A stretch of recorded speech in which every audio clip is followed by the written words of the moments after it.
I'm just out here with my dad, my father, who passed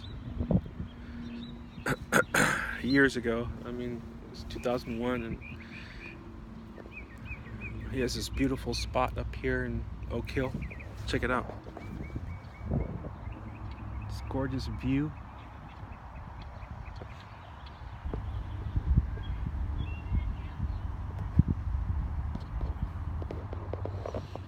I was just telling him about a story when I was a kid.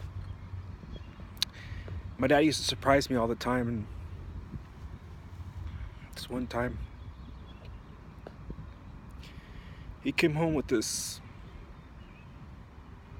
really cool bike. It was like coolest bike I'd ever seen. It was all chrome.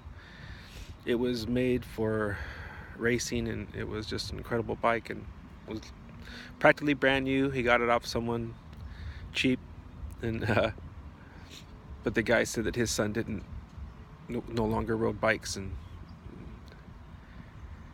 it was the best bike I'd ever seen, and my friends wanted it so bad. I finally sold it to one of them after 6 months, and you know, anything over $100 when I was a kid was huge.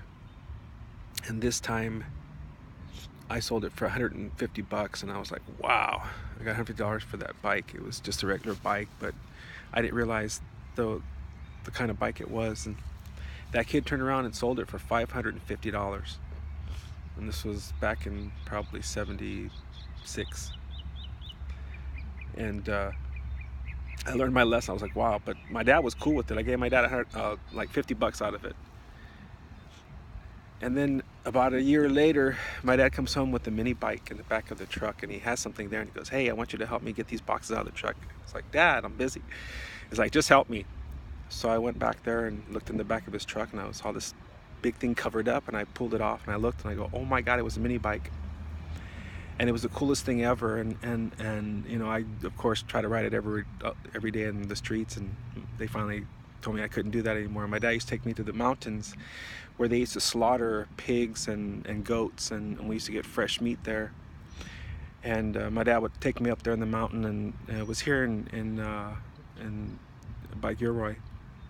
And I used to ride that bike for hours and hours while they were cutting up a pig or killing a pig or something, because I always heard squealing going on.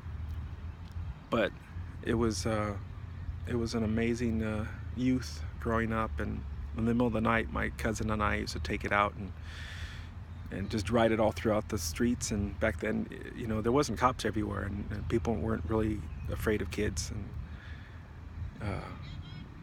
I had a really good youth, and my dad taught us throughout that whole time baseball. He was an incredible baseball coach, and he wasn't so much about winning as much as he was about teaching kids. And so many times people came to our house, and they would knock on the door, and I was a kid growing up, and they would come and want to talk to my father, and I'd be hiding behind the door listening. And they'd be telling him stories about how they made it to the ponies, or how they're, you know, going to college, and they want to thank my dad for helping him, that he developed their career when they were young, because other parents and people didn't want their kids to play because they were terrible. And my dad didn't care. My dad would still put him in there and tell him, you need the experience of swinging out there with all that stress. Not knowing how important that was at the time, and how that developed your character and your abilities. It was something that we all learned as a family, as children. For my dad was an avid golfer, and he won multiple championships here in the Valley in the Mexican American Golf League Association in MAGA. And he won a lot of bowling trophies, and he became they put him in the paper for hitting almost a perfect record. It was like 500 and something points, and a perfect record was 600, and my dad was only like 10 points off or something. So we still have that paper to this day. And my family, and some of them followed that path and stayed in, you know, some type of sports, whether it be martial arts, or it was you know, LPGA. My niece Nina, incredible athlete. All my nephews, incredible athletes. So, but my dad gave us that. He gave us that ability to get up and keep going no matter what. And if you're weak, make yourself strong in the weak places that you think that you're weak. And my dad developed me so well when I was a kid as a baseball player. I never followed it because we saw too much racism in it, and so my dad, he he, he saw it firsthand, and he realized, you know, I was catching, hitting, doing so many great things, and they wouldn't pick me because the last four were white, and I had to go through that, and so I you know, it wasn't about your abilities, it was about your race.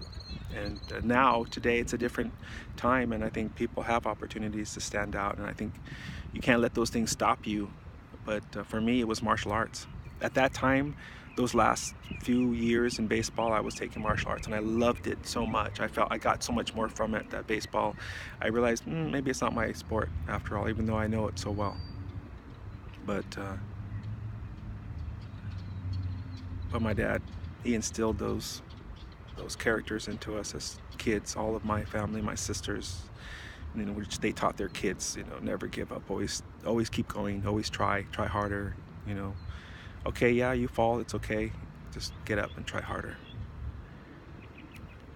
I love coming up here and just hanging out with my dad, going through the stories, and until now I never thought about recording them, and I thought maybe I'll record them this time, and